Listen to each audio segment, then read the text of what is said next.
இனி முதுகு வலிக்க கஷ்டப்பட்டு இந்த வேலையெல்லாம் செய்ய வேண்டாம். எப்படி ஈஸியாக முடிக்கலான்னு இந்த வீடியோவில் பார்க்கலாம். இந்த வீடியோ உங்களோட கஷ்டமான வேலையை ஈஸியாக்கும். Hello friends, welcome back to Nalini cooking. Video ஃபுல்லாக பாருங்கள். பார்த்துட்டு பிடிச்சிருந்தா நம்ம சேனலை சப்ஸ்கிரைப் பண்ணிக்கோங்க. பக்கத்தில் இருக்கிற பெல்லைக்கானே கிளிக் பண்ணிக்கோங்க. முதல் டிப்பு, நம்மள நிறைய பேருக்கு தலையில் பொடுகு இருக்குங்க. அதுவும் வெயில் காலத்தில் பொடுகு தொல்லை அதிகமாக இருக்கும். பொடுகு மட்டும் இல்லை, தலையில் அரிப்பு இருக்கும், முடி அப்படியே ட்ரை ஆகி போகும். இதெல்லாம் தவிர்க்கிறதுக்கு சிம்பிளான இந்த டிப்பை ட்ரை பண்ணுங்கள். கொஞ்சமாக தலைக்கு தேய்க்கிற எண்ணெய் எடுத்துக்கோங்க. நீங்கள் ஹெர்பல் ஆயில், கோகோனட் ஆயில் எது வச்சுருக்கீங்களோ அதை எடுத்துக்கோங்க. இது கூட கொஞ்சமாக ஒரு 1/4 ஸ்பூன் அளவுக்கு எலுமிச்சை சாறு பிழிஞ்சு சேர்த்துக்கோங்க. எலுமிச்சை சாறு நம்மளோட முடியில் இருக்கிற பொடுகு தொல்லையை நல்லா கண்ட்ரோல் பண்ணும். தலையில் இருக்க இச்சிங்கு, ஃபங்கஸ், அந்த மாதிரி இன்ஃபெக்ஷனையும் சரி பண்ணும். இந்த 2 பொருளையும் நல்லா கலந்து எடுத்துக்கோங்க. நீங்கள் எப்போ ஷாம்பு போட்டு வாஷ் பண்ண போகிறீங்களோ அதுக்கு முன்னாடி இதை உங்கள் தலையில் அப்ளை பண்ணிக்கோங்க. நல்லா ஒரு 5லேருந்து 15 நிமிஷம் போல் ஊற வச்சுக்கோங்க. இந்த லிக்விட் ரொம்ப பவர்ஃபுல்லாக இருக்குங்க. உங்கள் தலையில் எவ்வளோ நாளாக பொடுகு இருந்தாலும் இதை பயன்படுத்தும் போது ஒரு 3-4 முறையிலேயே நல்ல ரிசல்ட் தெரியுது.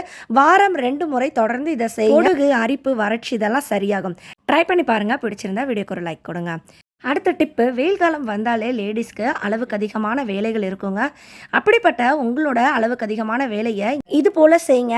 அந்த வேலை பாதியாக குறையும், உங்களோட கஷ்டமான வேலையும் ஈஸியாக முடியும். இப்போ நம்ம வடகம் தான் செய்ய போகிறோம். வெயில் இல்லாமல் கூழ் காய்ச்சாமல் எப்படி வடகம் செய்யலான்னு பார்க்கலாம்.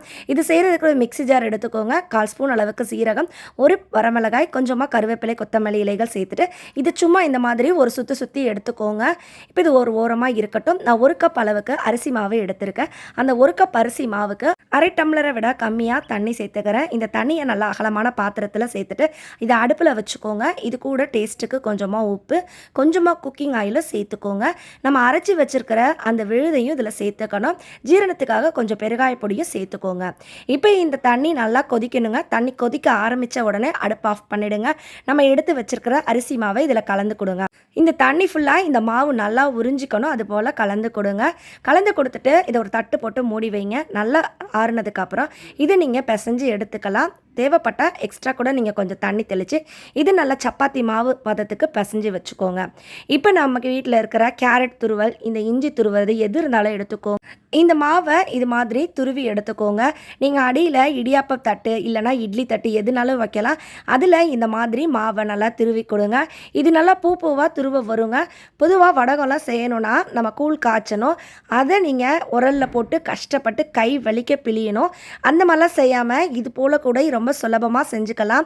நான் இப்போ கூழ் காய்ச்சலை, அச்சு யூஸ் பண்ணலை, எதுவும் பயன்படுத்தலை.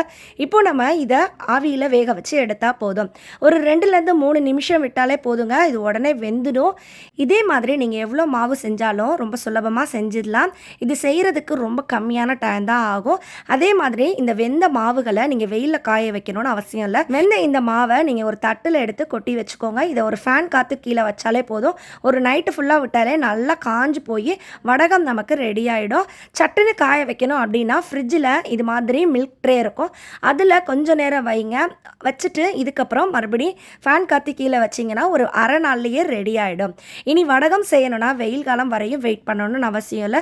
வெயில் தேவையில்லை, கை வலிக்க பிழிய தேவையில்லைங்க. முதுகு வலிக்க உட்காந்து வெயிலில் கஷ்டப்பட்டு இதை செய்யவும் தேவையில்லை.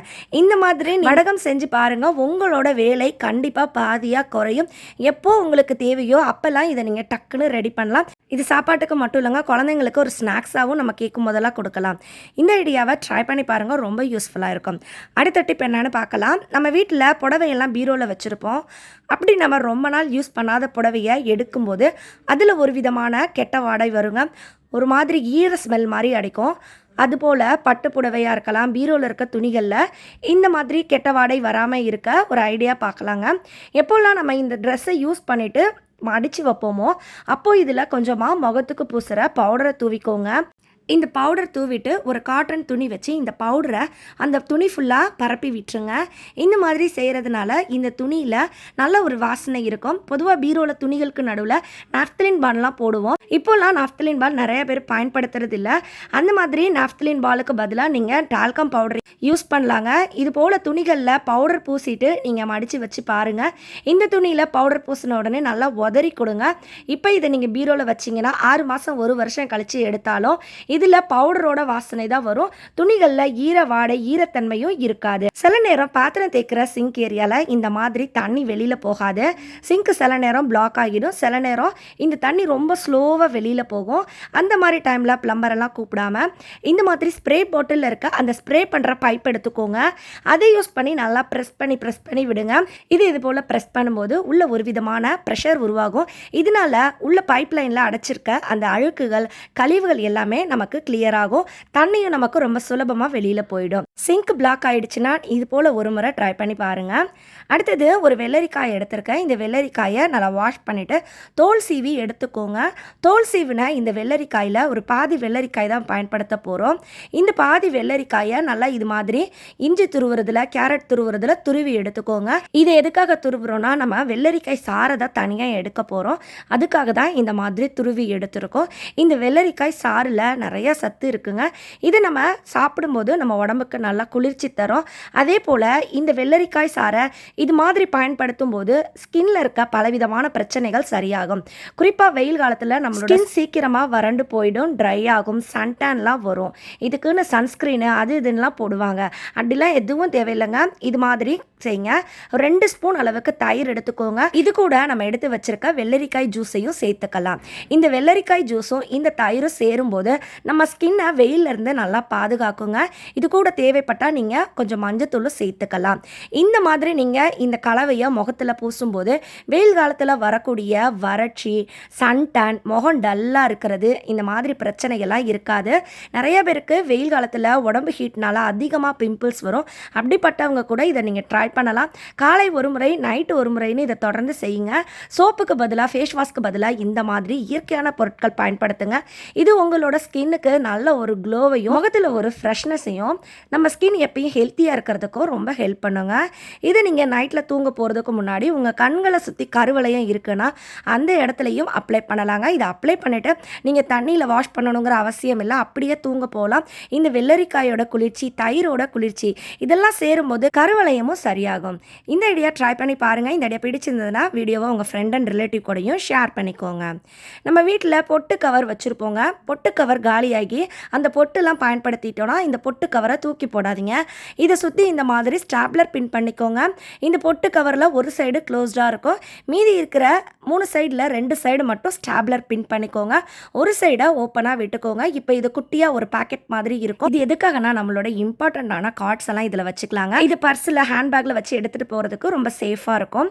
அடுத்தது நம்ம வீட்டில் இது போல் தொடப்பம் இருக்குங்க. இந்த தொடப்பத்தில் நம்ம தொடர்ந்து பெருக்க இதில் இருக்க குச்சிகள் எல்லாம் வளைஞ்சி இந்த மாதிரி கொட்டிக்கிட்டே இருக்கும். அது மட்டும் இல்லை, ஒரு சில பேர் வீட்டில் தொடப்பத்தை இந்த மாதிரி நிற்க வைப்பாங்க. இது நிற்க வைக்கும்போது இல்லை படுக்க வைக்கும்போது தொடப்பத்தோட முனைப்பகுதி வளைஞ்சு போகும்.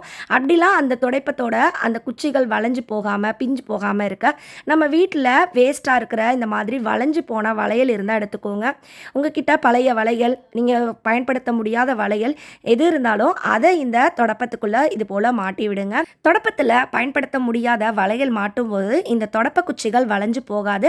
நமக்கு தொடப்பம் ரொம்ப நாளைக்கு உழைக்குங்க. ரொம்ப நாள் இதை பயன்படுத்த முடியும். இன்னைக்கு நான் சொன்ன இந்த ஐடியாக்கள் ட்ரை பண்ணி பாருங்கள். நான் சொன்னதில் எந்த ஐடியா உங்களுக்கு பிடிச்சிருந்ததுன்னு கமெண்ட்டில் சொல்லுங்கள். இந்த வீடியோ பிடிச்சிருந்ததுன்னா லைக் பண்ணுங்கள், நிறைய பேர் கூட ஷேர் பண்ணுங்கள், நம்ம சேனலையும் சப்ஸ்கிரைப் பண்ணிக்கோங்க. நான் மறுபடியும் உங்களை அடுத்து ஒரு சூப்பரான வீடியோவில் சந்திக்கிறேன். அது வரைக்கும் பாய் ஃப்ரெண்ட்ஸ். தேங்க்ஸ் ஃபார் வாட்சிங்.